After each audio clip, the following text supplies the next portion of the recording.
If Allah wants to protect, there is no one within this universe that can harm. And if Allah wants to harm, there is no one within this universe can benefit. Success lies in carrying out the teachings of Allah and His Rasul. How did Ibrahim become the Khalil? Because of his obedience to Allah. Allah embraced him. Allah made him the Khalil.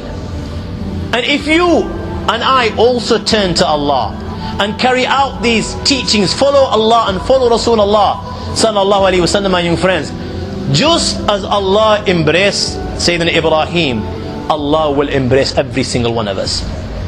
You take one, guys, look at how much we wrong Allah on a daily basis, and even then Allah embraces us.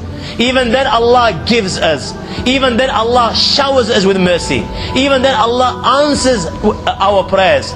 Can you imagine if you took that step towards Allah and you showed that obedience, my young friends, and that dedication and that commitment and that love? If this is how much Allah is embracing you now, then my young friends, how much do you think Allah will embrace you if you took these steps towards Him with obedience? You followed His teachings, you lived by His teachings. And if this is what Allah will do is for you in the dunya, then what do you think Allah will do for you in the akhirah?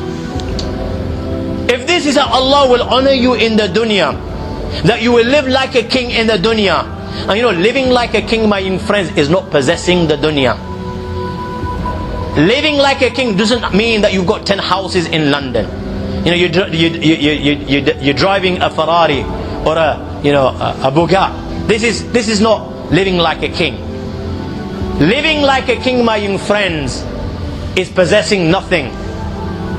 And even then, you smile by the morning, you smile by the evening, and you smile every day, every night, till you leave this world. This is a king. That is content. That is happy. That doesn't turn to medication. Do you understand? Tablets, because he's suffering from depression. He doesn't commit suicide. He doesn't turn to women and alcohol because he can't handle the pressures of the dunya. That's not a king. How many people out there possess more than what you and I will ever possess? But they're not happy. Why is it that they die of depression? Why is it that they turn to alcohol and dope? When they've got 10 cars, 10 women out there, millions of pounds in their bank balances. Because that, my young friend, doesn't bring about happiness. What brings about happiness? Ala bi dhikrillahi tatma'innal qulub. There's only one thing that brings about happiness, and that is the dhikr of Allah, the deen of Allah, the teachings of Allah and His Rasul, and acting upon these teachings. The more you act upon these teachings, the more richer you will feel inside your heart. ليس الغنى عن كثرة الأرض ولكن الغنى غنى النفس. And غنى النفس, you can't buy it at Harrods or any other place. This you can only buy from Allah. You can only buy in Islam.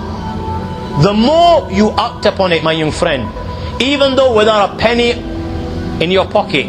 This is why you find people living in India or Bangladesh or Pakistan or Africa sleeping on the floor using stones on their pillows. Yet every night when they sleep like kings. There's nothing that affects them. They smile inside by morning and by evening. Allah takes care of all their affairs in the dunya. And if Allah takes care of all their affairs in the dunya, then don't you think Allah will take care of their affairs in the akhirah? Everyone's striving for the dunya because they're looking for happiness. Yet this dunya may bring about comfort, but it's not necessary that it will bring about happiness. Happiness you can't buy. You can't buy. Happiness is only sold in one shop, and that is the shop of Allah. And I conclude in this note, and that shop never closes. It's available for everyone. It's whether you and I actually want it or not. If Allah doesn't give this understanding, then my young friend, what I've said today is not rocket science. It's very, very simple. You've heard it today, you've heard it before. You'll hear it again tomorrow.